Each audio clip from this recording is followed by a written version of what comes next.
Assalamualaikum teman-teman, seperti biasa sebelum mulai Mimin mendoakan semoga teman-teman semua selalu dalam keadaan sehat walafiat. Oke, kali ini kita akan melanjutkan Martial Master versi novel bagian 1922. Bagi yang baru bergabung, selamat bergabung, dan bagi yang belum subscribe, subscribe dulu lah agar Mimin tambah semangat lagi nih bikin videonya. Oke, kalau sudah kita langsung masuk ke isi ceritanya.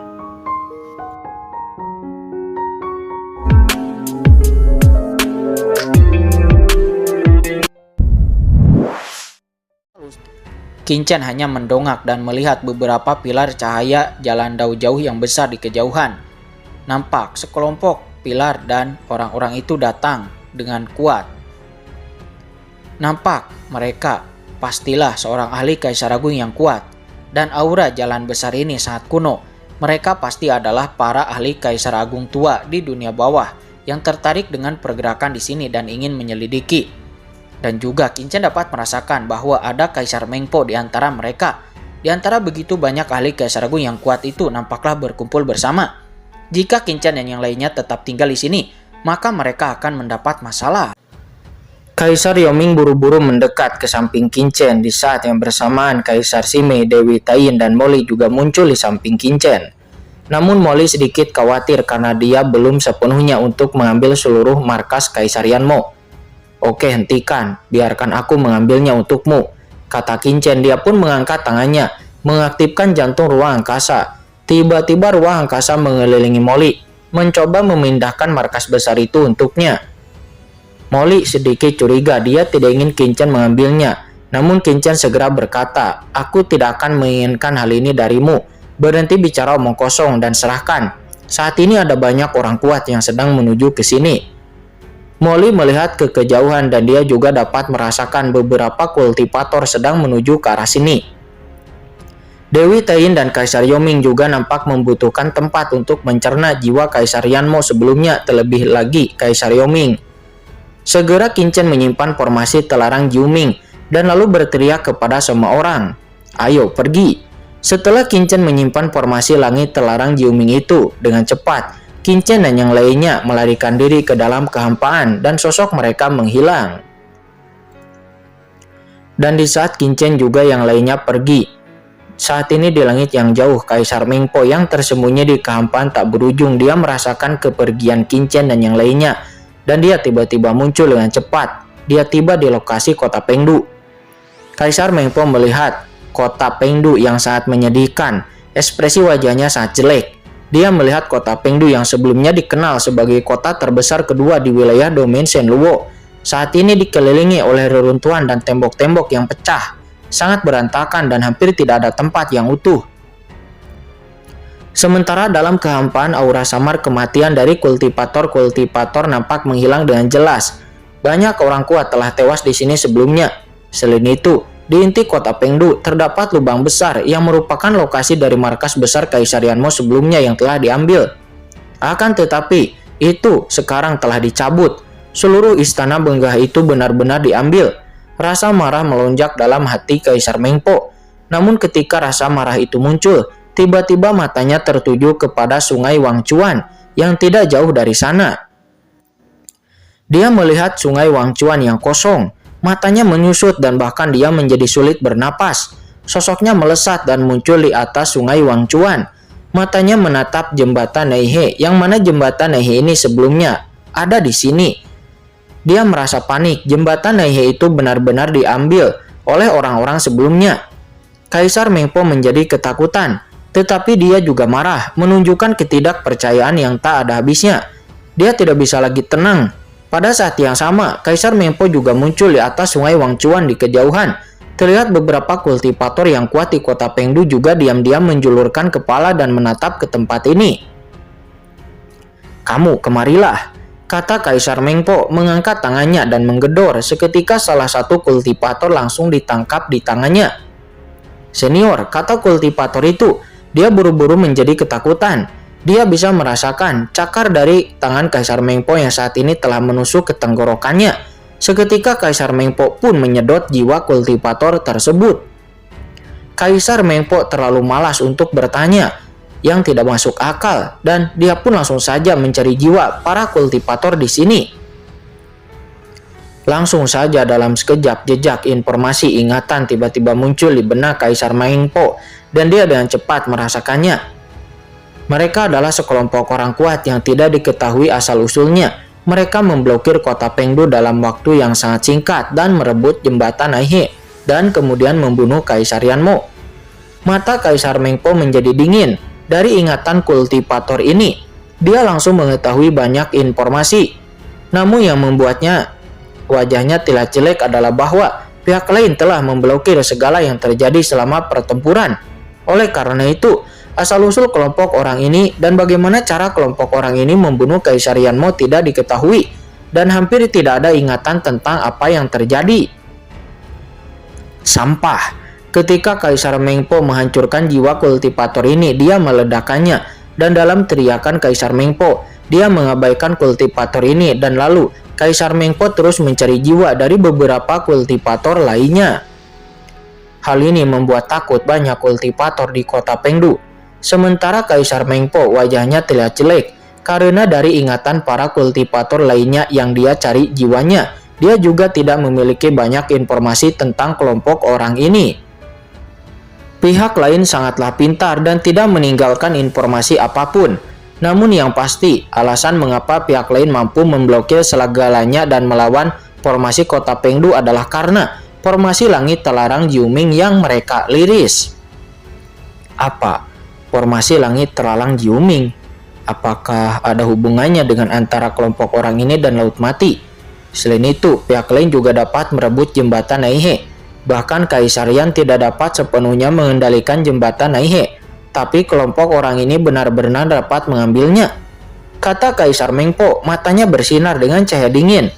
Dia tidak boleh membiarkan sekelompok orang ini pergi dari sini dengan selamat, karena dia yakin pasti ada sesuatu yang istimewa yang tersembunyi pada pihak lain.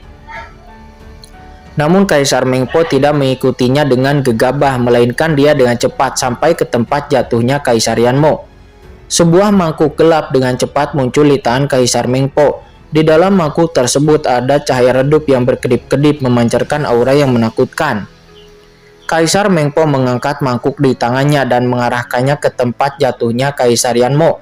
Dan tiba-tiba cahaya di mangkok Kaisar Mengpo berkedip secara samar, menerangi beberapa benda di antara langit dan bumi di sana. Itu adalah pesan yang ditinggalkan oleh Kaisar Yanmo. Kata Kaisar Mengpo, dia sangat gembira dengan keterkejutan di wajahnya. Biarkan aku melihat pesan apa yang ditinggalkan oleh Kaisar Yanmo. Segera Kaisar Mengpo terus mendorong mangkuk di tangannya hingga menimbulkan gelombang. Dan setelah beberapa saat, sepertinya ada sesuatu yang muncul di mangkuk tersebut. Ini di bawah komando Kaisar Wuyue dari 5 Gunung Suci. Gumam Kaisar Mengpo, hanya ada 2 pesan yang tidak lengkap yang disajikan dengan kekuatan Kaisar Mengpo. Dia hanya bisa mendapatkan begitu banyak informasi saja. Dan untuk saat ini, namun ekspresi Kaisar Mengpo tiba-tiba berubah secara diam-diam. Apa? Kekuatan jurang?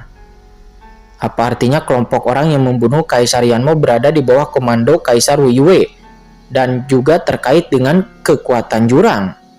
Memikirkan kemungkinan ini, Kaisar Mengpo ketakutan. Pada saat ini wajah Kaisar Mengpo, seorang Kaisar Agung tingkat menengah yang kuat, tiba-tiba menjadi pucat pasi.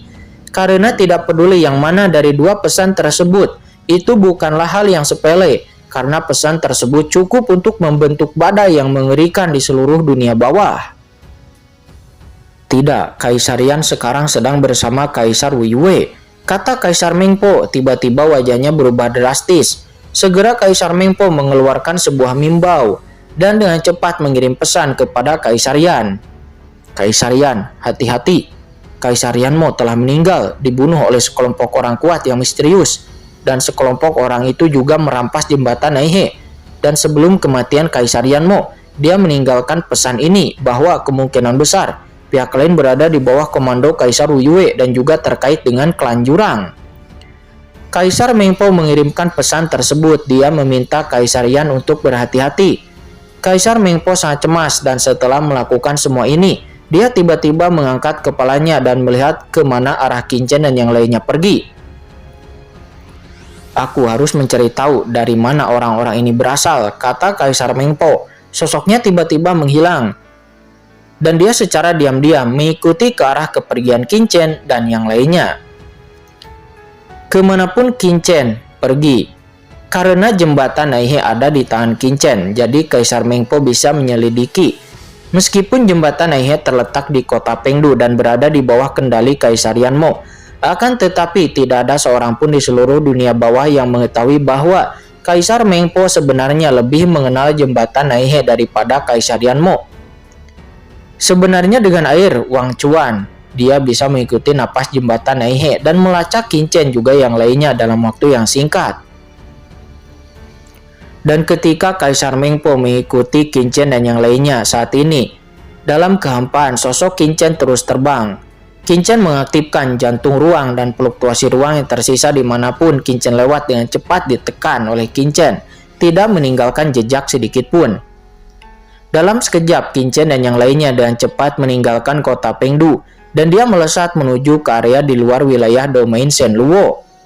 Ketika terbang melintas, Kaisar Yoming sangat bersemangat dan berkata, "Nah Qin Chen, kita melakukan pekerjaan dengan sangat baik kali ini. Kaisar Yanmo juga seorang raksasa di zaman kuno. Dia mungkin tidak akan menyangka bahwa dirinya akan meninggal," kata Kaisar Yoming. Dia tertawa terbahak-bahak, dan dia telah menelan sebagian besar sisa jiwa Kaisar Yanmo.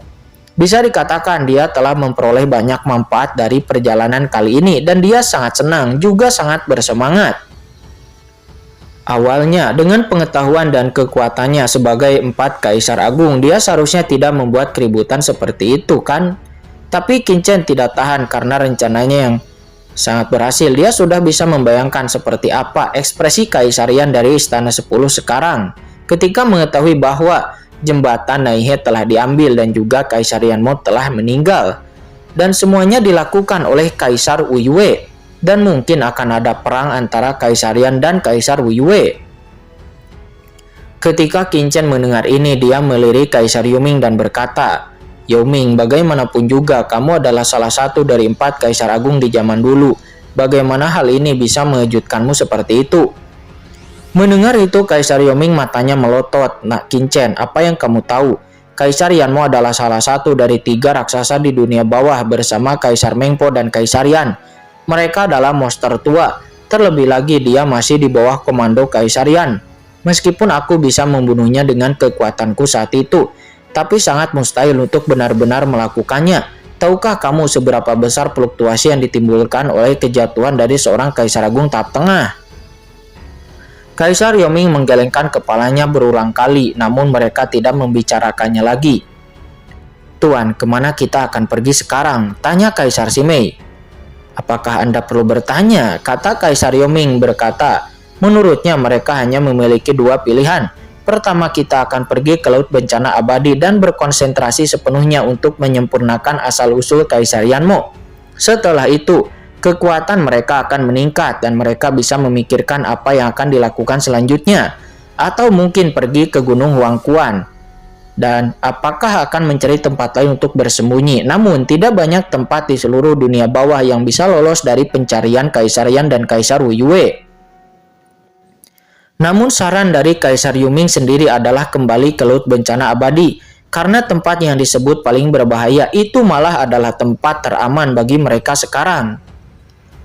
Mendengar itu, Kaisar Simei dan Dewi Taiyin mereka berdua mengangguk, karena sekarang mereka telah memperoleh sejumlah besar manfaat kali ini, tetapi mereka belum sepenuhnya mencernanya. Jika mereka kembali ke Laut Bencana Abadi untuk menyempurnakan selama beberapa waktu, maka mereka pasti akan meningkatkan kekuatan secara signifikan. "Bagaimana menurutmu, Molly?" kata Qin Chen seraya menatap Molly yang nampak terdiam. "Sial, kenapa aku lagi? Kenapa aku disebut?" Molly bergumam dalam hatinya, namun ditatap oleh Qin Chen seperti itu, Molly hanya bisa berkata dengan suara yang dalam, "Kemanapun kita pergi sekarang, tetapi kita tidak akan bisa pergi ke Laut Bencana Abadi." Mendengar itu, Kaisar Yoming bertanya, "Memangnya kenapa?" Kaisar Simei dan Dewi Taiyin juga memandang dengan Molly dengan bingung.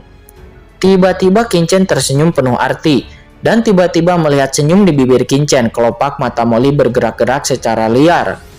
Molly melirik ke beberapa orang dan berkata dengan suara yang dalam, "Kita baru saja membunuh Kaisar Yanmo.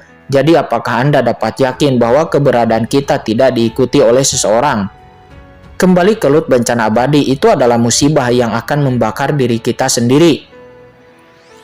Mendengar perkataan Molly itu, Kaisar Yoming nampak tidak mengerti karena menurut pendapatnya, dirinya sudah yang terbaik. Akan tetapi, kemudian Qin Chen mencibir. Dia yakin sekarang bahwa kematian Kaisar Yoming waktu itu diakibatkan oleh kebodohannya sendiri. Sementara Qin Chen yakin bahwa Molly dapat bertahan hidup sampai saat ini. Itu bukan karena keberuntungannya, tetapi karena kepintarannya. Sesaat berikutnya, Qin Chen mempercepat kecepatannya dan bergegas ke arah tertentu.